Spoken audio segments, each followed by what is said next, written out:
अस्सलाम वालेकुम नाजरीन, आप देख रहे हैं INN चैनल। मैं हूं शेख अहमद अली। इस न्यूज़ बुलेटिन में आइए नजर डालते हैं दिन भर की बड़ी खबरों पर। वज़ीर इंडस्ट्रीज व IT KT रामाराव ने कहा है कि हैदराबाद मुख्तलिफ तहजीबों व सकाफतों का गहवारा है और इस शहर में मुल्क के तमाम इलाकों के अवाम रहते बसते हैं और इस शहर को अपना घर समझते हैं। उन्होंने कहा कि गुज़िश्ता 9 साल के दौरान IT के शोबे में हैदराबाद शहर में मुलाजिमतों की तादाद 3,25,000 से बढ़कर 10 लाख तक पहुंच गई है। उन्होंने आज हैदराबाद के नॉलेज सिटी में global alternative investment status services CIDCO के नए यूनिट का इफ्तिताह करने के बाद मुनक़दा तकरीब से खिताब करते हुए ये बात कही। इस मौके पर अपने खिताब में KTR ने कहा कि हैदराबाद में तमाम तहजीबों का इस्तेक़बाल किया जाता है। उन्होंने वाज़ेह किया कि इस शहर में नफ़रत, तशद्दुद और बेमायने बातों के लिए कोई जगह नहीं है, क्योंकि यहाँ का लॉ एंड ऑर्डर इंतहाई सख्त होता है। ख़ास तौर पर तालीम और इनोवेशन के अलावा दीगर शोबों में काफ़ी नज़्म पाया जाता है। वज़ीर मौसूफ ने कहा कि image towers, animation, gaming, multimedia के लिए यहाँ एक सेंटर कायम किया जा रहा है जो 18 एकड़ पर मुश्तमिल होगा। इसके अलावा ये दुनिया का सबसे बड़ा इनोवेशन कैंपस होगा। सिडको कंपनी ने इनोवेशन कैंपस के क़याम के लिए हैदराबाद शहर का इंतखाब करते हुए काफ़ी अक्लमंदी का मुजाहरा किया। उन्होंने कहा कि सिडको के मनीला में 3,500 मुलाजिमीन काम करते हैं, जबकि टोरंटो सेंटर में 2,500 मुलाजिमीन हैं। हैदराबाद में अमेजॉन के एक बड़े कैंपस में Microsoft, Meta, Apple, Google, Uber, micron, column जैसे इदारों के दूसरे बड़े कैंपस हैदराबाद में कायम हो रहे हैं। इस तरह दुनिया की नामवर कंपनी सिडको भी अपने सबसे बड़े दूसरे कैंपस का क़याम हैदराबाद में लाने का फैसला किया, जिस पर वो कंपनी के जिम्मेदारों से इजहार तशक्कुर करते हैं। इस फैसले से कई अफराद को रोजगार के मौके फराहम होंगे।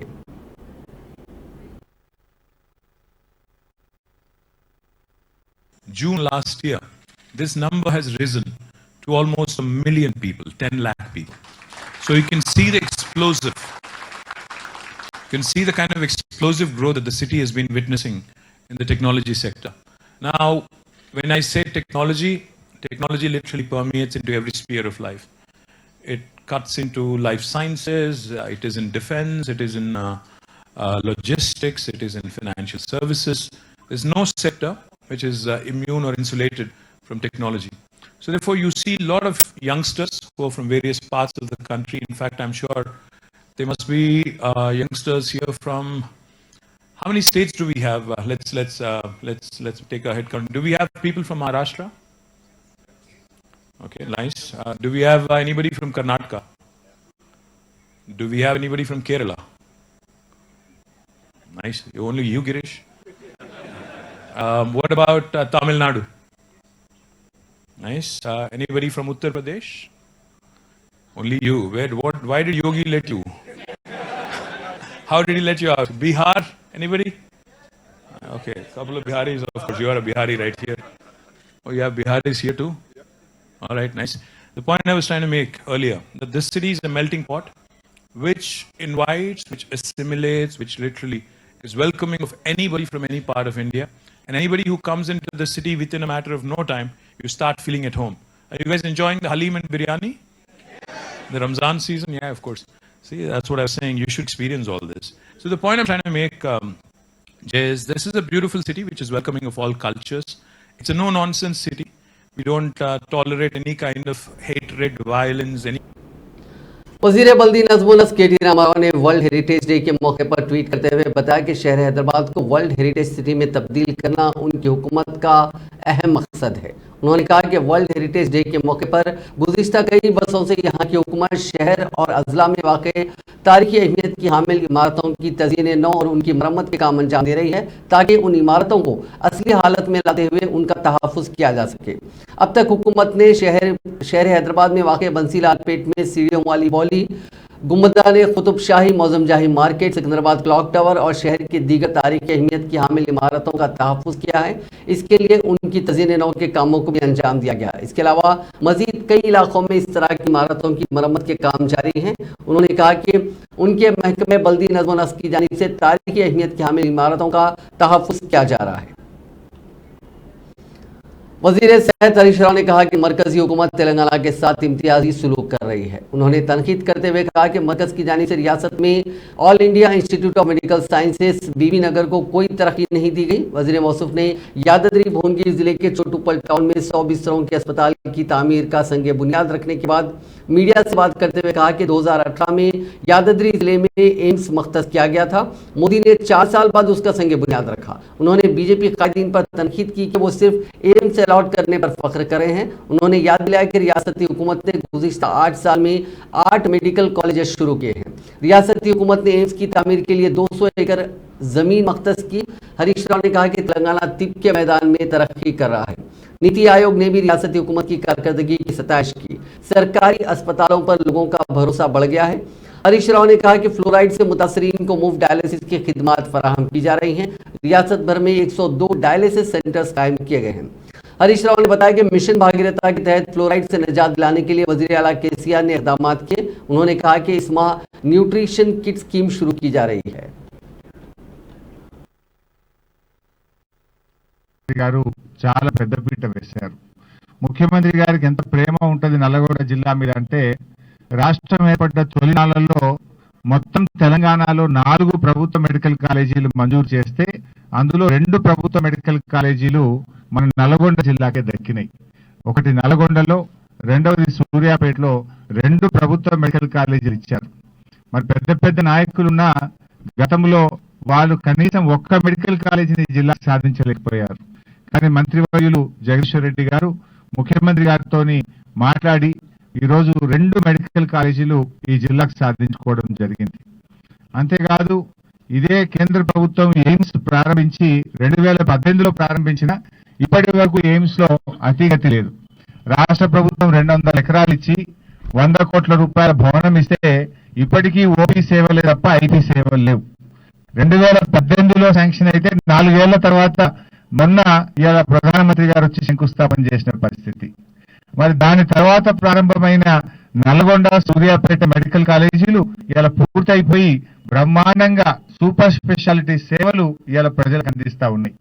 అంటే కేంద్ర ప్రభుత్వం ఎంత నిర్లక్ష్యంగా ఉంది, ఈ రాష్ట్రం పట్ల ఎంత వివక్ష చూపుతా ఉంది, నత్తలు సైతం సిగ్గుపడే విధంగా ఎయిమ్స్ విస్తరణ పనులు జరుగుతూ ఉన్నాయి. ఇలా వాళ్ళు ఒక్క మెడికల్ కాలేజీ ఎయిమ్స్ పెట్టినందుకే చాలా గొప్పలు చెప్పుకుంటున్నారు. కానీ ఇలా తెలంగాణ ప్రభుత్వం గత సంవత్సరం 8 ప్రభుత్వ మెడికల్ కాలేజీలు పెట్టినాం. ఈ సంవత్సరం 9 ప్రభుత్వ మెడికల్ కాలేజీలు పెట్టబోతా ఉన్నాం. మరి మేమెంత ప్రచారం చేసుకోవాలి? ఒక మెడికల్ కాలేజ్ ఇచ్చినందుకే దానికి ప్రధానమంత్రి గారు వచ్చి మేమేమో చేసినాం, అది 5 ఏళ్ల తర్వాత కొబ్బరికాయ కొట్టింది. ఇచ్చింది 2018లో, కొట్టింది 23లో. దానికి తెలంగాణ ప్రభుత్వం 200 కోట్ల బిల్డింగు, 200 ఎకరాలు ఇస్తే మీరు 5 ఏళ్ల కొబ్బరికాయ కొట్టి ఇచ్చిన ఒక కాలేజీకి మేమేమో చేసినామని. वजीर फाइनेंस हरीश राव ने कहा कि गुजरात समेत मुल्क में जहां भी डबल इंजन की सरकार है वहां मोमिन के वज़ाइफ माहाना सिर्फ 600 रुपए दिए जाते हैं, जबकि तेलंगाना वो वाहिद रियासत है जहां हर माह मोमिन को 2000 रुपए और माजूरीन को 3000 रुपए के वज़ाइफ दिए जाते हैं। उन्होंने दावा किया कि तरक्की और अवामी फलाह बहबूद के मामले में मुल्क में ऐसी कोई रियासत नहीं है जो तेलंगाना का मुकाबला कर सके। वजीर फाइनेंस आज नलगुंडा जिले के चोटूपल में पार्टी के इजलास से खिताब करते हुए बात कही। इस इजलास में वजीर बरकी जगदीश रेड्डी, रुकने पार्लियामेंट लिंगैया यादव, रुकने असेंबली प्रभाकर रेड्डी और दूसरे मौजूद थे। अपने खिताब में हरीश राव ने कहा कि मरकज की बीजेपी हुकूमत तमाम शोबों में तेलंगाना के साथ सौतेला सलूक कर रही है। उन्होंने कहा कि बीआरएस हुकूमत अवाम की बहबूद के लिए स्कीमों को शुरू कर रही है तो बीजेपी इख्तियार के लिए स्कीमों को शुरू करने का ऐलान कर रही है। बीआरएस और बीजेपी में यही फर्क है। हरीश राव ने कहा कि आज तेलंगाना वो वाहिद रियासत है जहां अवामी बहबूद के कामों पर 50,000 करोड़ रुपए से ज्यादा की रकम हर साल खर्च की जाती है। 22 ఏళ్ల సన్నిహితుడు, ఆత్మీయులు, నల్లగొండ జిల్లా చరిత్ర తిరగరాసిన మంత్రి, 12కు 12 గులాబీ జెండా ఎగరేసినటువంటి మంత్రివర్యులు నాకు ఆత్మీయులు జగదీష్ అన్న గారు, మా పార్లమెంట్ సభ్యులు మిత్రులు బడుగు లింగయ్య యాదవ్ గారు, గౌరవ మిత్రులు యువకుడు జిల్లా పరిషత్ చైర్మన్ సందీప్ రెడ్డి గారు, ఉద్యమ నాయకులు, టీఎన్జిఓ సంఘ నాయకుడిగా ఉద్యోగం కంటే కూడా తెలంగాణ ఉద్యమమే ముఖ్యమని చెప్పి పోరాడినటువంటి మా దేవి ప్రసాద్ అన్న గారు, అదేవిధంగా మున్సిపల్ చైర్మన్ రాజు గారు, భూపాల్ రెడ్డి గారు, నిరంజన్ గారు, మా మిత్రులు ఉద్యమకారుడు జర్నలిస్టుగా ఉద్యమాలు చేసి మరి ఇప్పుడు డైరెక్ట్గా బీఆర్ఎస్లోకి వచ్చినటువంటి పల్లె రవి గారు, వెంకటేశ్వరరావు గారు, మా కందగట్ల భిక్షపతి బ్రదర్స్ ఉండేవాళ్ళు, వారికి వేదిక మీద ఉన్న జడ్పీటీసీలు, ఎంపీపీలు, కౌన్సిలర్లు, రైతు బంధు సమితి అధ్యక్షులు, పార్టీ అధ్యక్షులు, ముఖ్యంగా ఆ రోజు సిద్దిపేట టిఆర్ఎస్ పార్టీకి మొదటి విజయం ఇస్తే బీఆర్ఎస్ కు బోనీ కొట్టిన మా ఉద్యమకారులకు, టిఆర్ఎస్ పార్టీ కార్యకర్తలకు మీ అందరికీ నా హృదయపూర్వక నమస్కారాలు. ఇద్దరికే ఛాన్స్ దొరికింది. ఆ రోజు సిద్దిపేటకే దొరికింది, మళ్ళీ ఆ ఘనత మునుగోడు కార్యకర్తలకే దక్కింది. रियासती वजीर तलसानी श्रीनिवास यादव ने हुक्काम को मशवरा दिया कि रियासत में गर्मी की शिद्दत के पेश नज़र मवेशियों की सेहत पर तहफ़्फ़ुज़ पर खुसूसी तवज्जो दे। हैदराबाद के मासब टैंक में एक आला सतही जायजा इजलास के मौके पर उन्होंने बकरों की तकसीम के दूसरे मरहले के प्रोग्राम, गर्मी में जानवरों की सेहत की देखभाल, चारे की फराहमी और दीगर उमूर पर तफसीली तौर पर तबादला ख्याल किया। काश्तकारों को मशवरा दिया गया है कि वो मवेशियों की सेहत की देखभाल के लिए एहतियाती तदाबीर के बारे में इक़दाम करें। इस बात का ख्याल रखें कि जानवरों के लिए जरूरी खुराक की कोई कमी ना हो। Telangana state road transport corporation की जानिब से इलेक्ट्रिक बसें मुतारिफ की जाएंगी। आलूदगी को कम करने के साथ साथ शहरियों को सफर का बेहतर और आरामदाह तजुर्बा और माहौलियात के तहफ़्फ़ुज़ के लिए आरटीसी इलेक्ट्रिक एसी बसों का आगाज कर रही है। ज़राए के मुताबिक पहली बार आरटीसी दूर दराज इलाकों तक ये बसें चलाएंगे। आरटीसी इंतजामिया विजयवाड़ा रूट पर 50 इलेक्ट्रिक एसी बसें चलाने का मंसूबा रखती है। इस सिलसिले में इलेक्ट्रिक ग्रीन टेक इदारा लिमिटेड को 550 बसों के लिए आरटीसी ने ऑर्डर दिया है। इनमें 500 बसें शहर हैदराबाद विजयवाड़ा रूट पर 50 बसों को चलाने का मंसूबा तैयार किया है। लावाजी, अशोक लीलैंड, जीबीएम इदारों से मजीद 1000 इलेक्ट्रिक बसों को दस्तयाब करवाया जाएगा। ग्रॉस कास्ट कॉन्ट्रैक्ट की बुनियाद पर बसों को मरहलावार फराहम किया जाएगा। हैदराबाद के बस भवन में इलेक्ट्रिक बसों के मॉडल बस का Telangana state road transport corporation के मैनेजिंग डायरेक्टर बीसी सजनार ने मायना किया। उन्होंने बस में मुसाफिरीन को फराहम की जाने वाली सहूलियात का भी जायजा लिया। उन्होंने अहदेदारों को बाज़ मशवरे भी दिए। उन्होंने कहा कि मुसाफिरीन को फराहम की जाने वाली सहूलियात के सिलसिले में किसी भी किस्म की मुफाहमत न की जाए। तेलंगाना प्रदेश कांग्रेस कमेटी ने मंगल के रोज बेरोजगारी और Telangana state public service commission के पेपर लीक के मसाइल से निपटने के लिए एक वसी रियासतगीर तहरीक शुरू करने का ऐलान किया। एक प्रेस कॉन्फ्रेंस में खिताब करते हुए टीपीसीसी के सदर रेवंत रेड्डी ने कहा कि इस जामे इक़दाम के तहत 21 अप्रैल को नलगुंडा की महात्मा गांधी यूनिवर्सिटी में बेरोजगारी के खिलाफ एहतजाज मुनक्किद किया जाएगा। इसके बाद 24 अप्रैल को खम्मम और 26 अप्रैल को आदिलाबाद में एहतजाजी प्रोग्राम मुनक्किद किए जाएंगे। 4 या 5 मई को सरूनगर ग्राउंड में एक अहम इज्तिमा मुकर्रर है, जहां AICC general secretary Priyanka Gandhi मेहमान खुसूसी होंगी। रेवंत रेड्डी ने वजीर आजम नरेंद्र मोदी और तेलंगाना के चीफ मिनिस्टर केसीआर दोनों को वादों की तकमील पर नाकामी पर तनकीद का निशाना बनाया। उन्होंने कहा कि वजीर आजम ने खुद इत्तराफ किया है कि 22 करोड़ 6 लाख दरखास्तें मौसूल होने के बावजूद सिर्फ 7,22,311 अफराद को मुलाजिमत दी गई है, जिसके नतीजे में बेरोजगार नौजवानों में बड़े पैमाने पर मायूसी फैली हुई। వైద్యానికి అవసరమైన సహకారాన్ని అందించే బాధ్యత కాంగ్రెస్ పార్టీ ఎప్పుడూ తీసుకుంటుంది. ఇప్పటి వరకు జర్నలిస్టులకు అది మండల స్థాయిలో కావచ్చు, నియోజకవర్గ స్థాయిలో కావచ్చు, రాష్ట్ర స్థాయిలో కావచ్చు, జర్నలిస్టులకు ఆరోగ్య భద్రత కార్డు నుంచి మొదలు పెడితే రవాణా పాసులు ఇచ్చింది కూడా కాంగ్రెస్ పార్టీ. రైలుతో సహా ఇప్పుడు మీకు ఆగిపోయినాయి. ఇప్పుడు జిల్లాలు మారడంతో మీరు జిల్లా కేంద్రానికి పోవాలంటే గతంలో జిల్లా మొత్తం పాస్ ఇచ్చేది.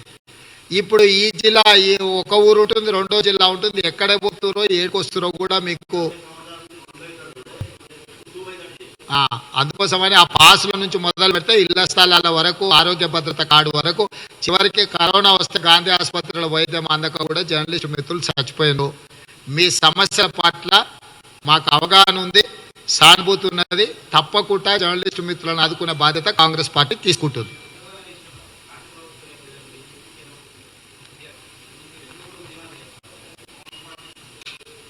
ఇప్పుడు వాళ్ళిద్దరు నేరగాళ్ళే, ఒకరి మీద ఒకరు ఆరోపణలు చేసుకుంటున్నారు. కాబట్టి వాళ్ళిద్దరు తప్పించుకోవడానికి అవసరం. మేము ఎప్పుడు ఉధృతంగా పోరాటం కదా నడుస్తూనే ఉన్నాడు కదా సిఎల్పి నాయకులు. వాయిదా పడలేదు. రెండో విడత కార్యక్రమం ఉంటుంది. మీరు ఎట్లాగా అది చెప్తే మళ్ళీ ఇదే ఇయర్ అదే ఇయర్.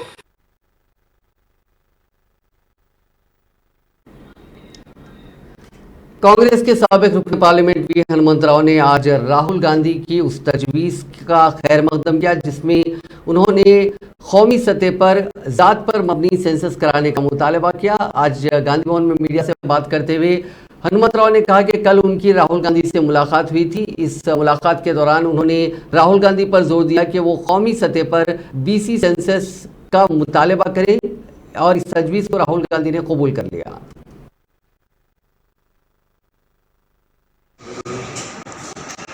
कल के दिन yesterday मैं कोलार मीटिंग राहुल गांधी का मीटिंग अटेंड करा। वो फ्लाइट को आया, बाद में वही फ्लाइट के दूसरे फ्लाइट में राहुल गांधी और वेणुगोपाल आए थे। मेरे साथ नीचे उतरे थे रेवंत रेड्डी और मानिकराव ठाकुर थे। राहुल गांधी आए, मैं बड़ा खुशी हुआ।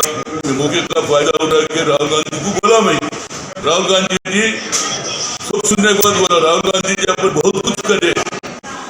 नरेंद्र मोदी 8 साल में कुछ नहीं करा ओबीसी को, और अपने आप को ओबीसी का चैंपियन बोलता और अपॉलॉजी बोलता। आपको मोदी को अपॉलॉजी करने का क्या मतलब है भाई? मोदी कौन सा क्लास है किसको मालूम?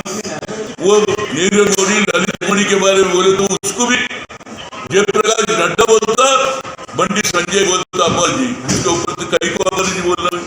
जो ओबीसी का रेस वाला इस हिंदुस्तान में सोनिया गांधी जबकि सुप्रीम कोर्ट में निर्णय कर दिया no question of reservation for OBC, बाद में मैं सोनिया गांधी का मैं अर्जुन सिंह जी आगे रिक्वेस्ट करे तो मनमोहन सिंह को लगा के पार्लियामेंट में बिल लगाए तो पूरे पार्टियां इंक्लूडिंग लालू प्रसाद यादव से लेके सभी लोग सीपीआई सीपीआई सभी लोग मदद करे। उसके पास होने से हमारा बच्चे 1,40,000 1.5 लाख कमा रहे, खवातीन कमा रहे, नौजवान कमा रहे। ये कांग्रेस का देन है, यूपी का वजह से हुआ। उसके बाद मैं बोला ये कब तक रहेगा? 1993 में मॉडल कमीशन लागू हुआ, अब तक हमारा परसेंटेज कितना नहीं मालूम, जबकि एससी एसटी ओबीसी एक ही में था सोशल जस्टिस में। बाद में राहुल गांधी को मिलकर रिक्वेस्ट करे तो मीरा कुमारी को अलग कर दिए, उसमें हमारा पता लगा हम 9% डबल भी जा रहे। ये दो इशू गांव गांव में होना चाहिए। नरेंद्र मोदी नाम का ये ओबीसी है, वो ओबीसी को कुछ नहीं करता, ओबीसी परसेंटेज को कुछ नहीं करता। ओबीसी का वोट होना चाहिए तो कोई भी पार्टी होना दो, जब तक ओबीसी एससी एसटी का वोट नहीं आएगा वो पार्टी नहीं जीतेगा। तो इस वजह से ओबीसीओ को अपन भी मदद करना। उसके बाद राहुल गांधी एक अच्छी बात बोला, कैश वाइज सेंसस करूंगा। वो मल्लिकार्जुन खड़गे भी बोले छत्तीसगढ़ में कर बोला और रिजर्वेशन बढ़ाने की कोशिश कर रहा। तो इसका एक पूरा हर ओबीसी आपको कांग्रेस को मदद करना चाहिए ताकि आने वाले दिनों में अपनी जिंदगी सुधारेगी। और कांग्रेस पार्टी ऐसा जमात है गरीबों के साथ रहती, इंदिरा गांधी ऊपर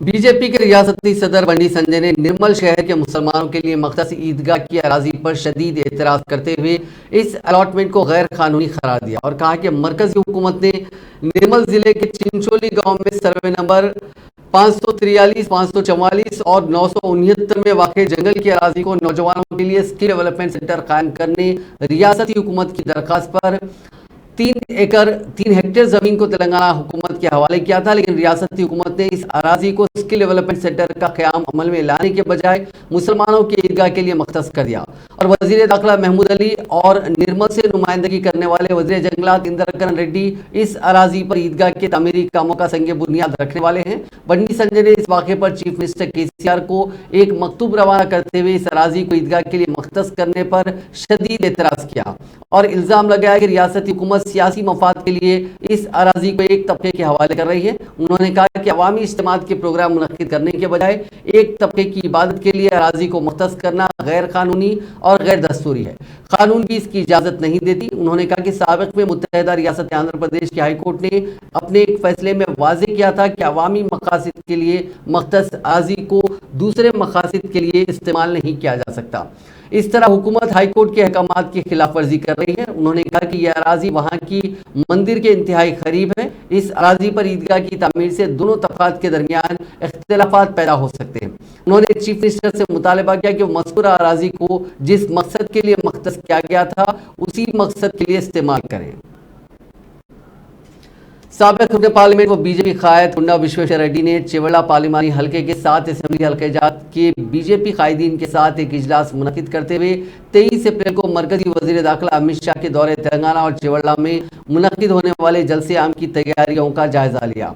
वाज़ेह है कि 23 अप्रैल को मरकजी वज़ीर दाखिला अमित शाह चिवड़ा में जलसे आम को मुखातिब करेंगे। उनके दौरे तेलंगाना वज़ीर आज़म नरेंद्र मोदी के हैदराबाद दौरे के 15 दिन बाद मुनक़िद होने वाला है।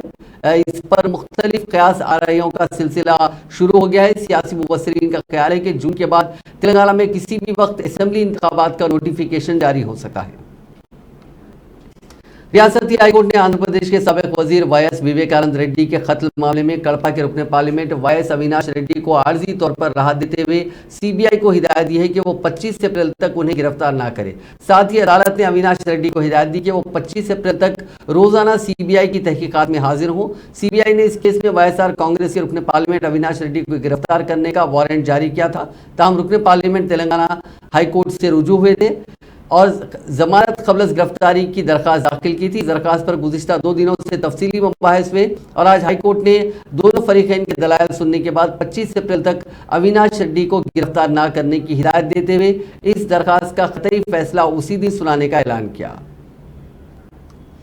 तेलंगाना स्टेट हज कमेटी के ज़रिए तमाम चाशुम्बा यानी 19 अप्रैल को 2 बजे दोपहर हज हाउस नामपल्ली में रियासत तेलंगाना के खादिमुल हुज्जाज का खुरा अमल में आएगा। सदर नशीन तेलंगाना स्टेट हज कमेटी मोहम्मद सलीम की सरपरस्ती में होने वाले खादिमुल हुज्जाज के लिए दी गई दरखास्तों पर रियासत तेलंगाना से खादिमुल हुज्जाज का इंतखाब अमल में लाया जा रहा है। मुख्तलिफ ओहदेदार भी इस मौके पर मौजूद होंगे। मोहम्मद सलीम ने स्टेट हज कमेटी उन्होंने बताया कि हर आज़िम हज पर एक खादिम हर 300 आज़मीन हज पर एक खादिमुल हुज्जाज का इंतखाब अमल में आएगा। उन्होंने मजीद बताया कि रियासत तेलंगाना से खादिमुल हुज्जाज के लिए 160 दरखास्तें दाखिल की गई थी, जिनमें से 110 दरखास्तें शराइत के मुताबिक दुरुस्त पाई गई। इसी तनासुब से खादिमुल हुज्जाज का इंतखाब खुरा के जरिए किया जाएगा। तेलंगाना के मुख्तलिफ मकामात पर दावत इफ्तार का बड़े पैमाने पर एहतमाम किया जा रहा है। कई मकामात पर रियासती हुकूमत सरकारी तौर पर दावत इफ्तार का एहतमाम कर रही है, जिसमें रियासती वुज़रा और अवामी नुमाइंदे शिरकत कर रहे हैं। दावत इफ्तार में वुज़रा मुसलमानों के मसाइल हल करने की यकीन दहानी कर रहे हैं। कई जगहों पर कांग्रेस पार्टी के कायदीन मुसलमानों को इफ्तार डिनर की यकीन दहानी भी करवा रहे हैं। महबूबाबाद में मुनक़िदा दावत इफ्तार में रियासती वज़ीर सत्यवती राठौर, रुकने पार्लियामेंट मालोद कविता, रुकने असेंबली शंकर नायक और दूसरों ने शिरकत की। इस मौके पर मीडिया से बात करते हुए सत्यवती राठौर ने कहा कि समाज के हर फर्द की खुशी को यकीनी बनाने, उनके त्योहारों और कल्चर के तहफ़्फ़ुज़ और बेहतर बनाने के लिए दावत इफ्तार, क्रिसमस, ख़वातीन को बदकमा साड़ियों की तकसीम का काम किया जा रहा है।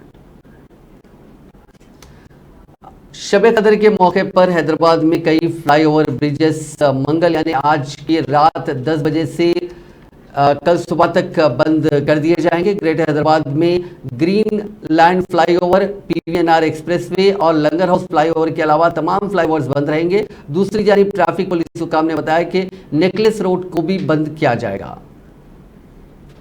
तेलंगाना के एक सरकारी अस्पताल में डॉक्टरों की संगीन लापरवाही का मामला 1.5 साल बाद सामने आया है, जहां डॉक्टरों ने हामिला खातून की डिलीवरी के बाद उसके पेट में दस्तीनुमा कपड़ा भूल गए।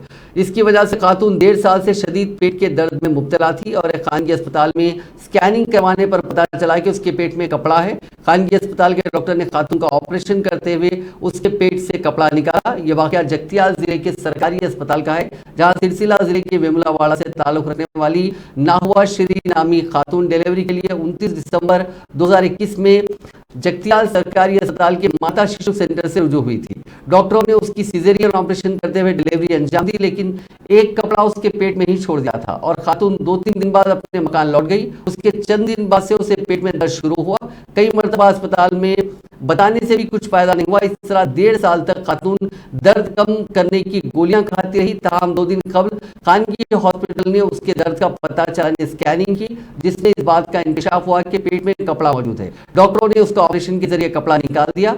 जगतियाल सरकारी अस्पताल के डॉक्टरों की लापरवाही के खिलाफ खातून के रिश्तेदारों ने जिला कलेक्टर से नुमाइंदगी करते हुए खतियों के खिलाफ कार्रवाई का मुतालबा किया।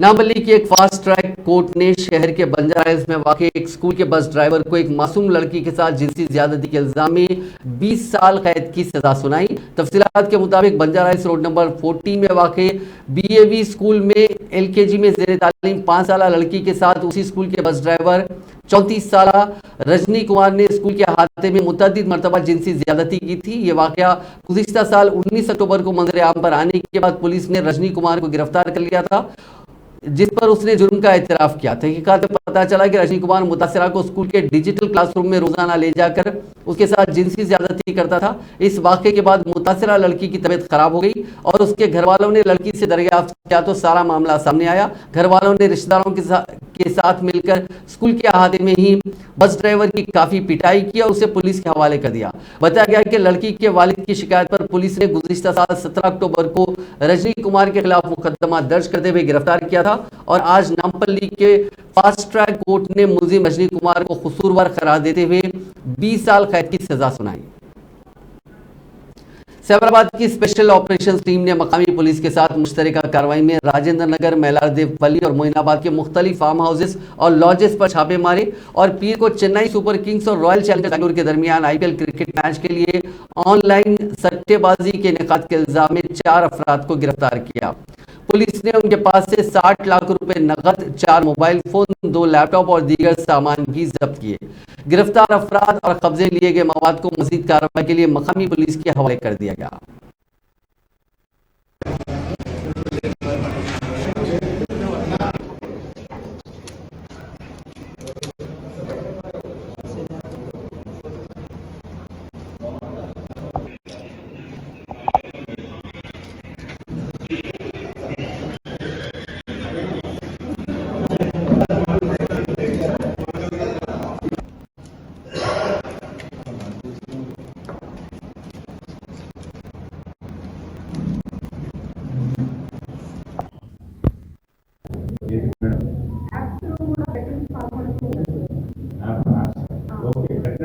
డెఫినెట్గా సైబర్ ఆఫెన్స్లలో అది కూడా మీరు ఆన్లైన్లో జరుగుతూ ఉంటే వాటి కూడా ఏమైనా దృష్టికి మీకు వచ్చి మీ ఖచ్చితంగా యాక్షన్ తీసుకుంటారు. సైబర్ క్రైమ్స్లో రోజు మార్నింగ్ మనకు ఇన్వెస్ట్మెంట్ ఫ్రాడ్స్ అని రకరకాలైనటువంటి సైబర్ ఫ్రాడ్స్ ఉన్నాయి.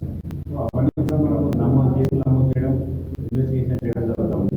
ఇది కూడా ఆన్లైన్ బెట్టింగ్లో ఉంటే ఆన్లైన్ तेलंगाना के सिद्दीपेट जिले के थिगला कुंटलापल्ली में शॉर्ट सर्किट की वजह से आग लग गई और मकई की 3 एकड़ फसल जल गई। लक्ष्मण रेड्डी नामी किसान का खेत बिजली के ट्रांसफार्मर के करीब है, ताहम फ्यूज में लगी आग खरीदी मकई के खेत में फैल गई और 3 एकड़ फसल जलकर खाकस्तर हो गई। किसान ने बताया कि जली हुई जवार की फसल की मालियत तकरीबन 2 लाख रुपए है।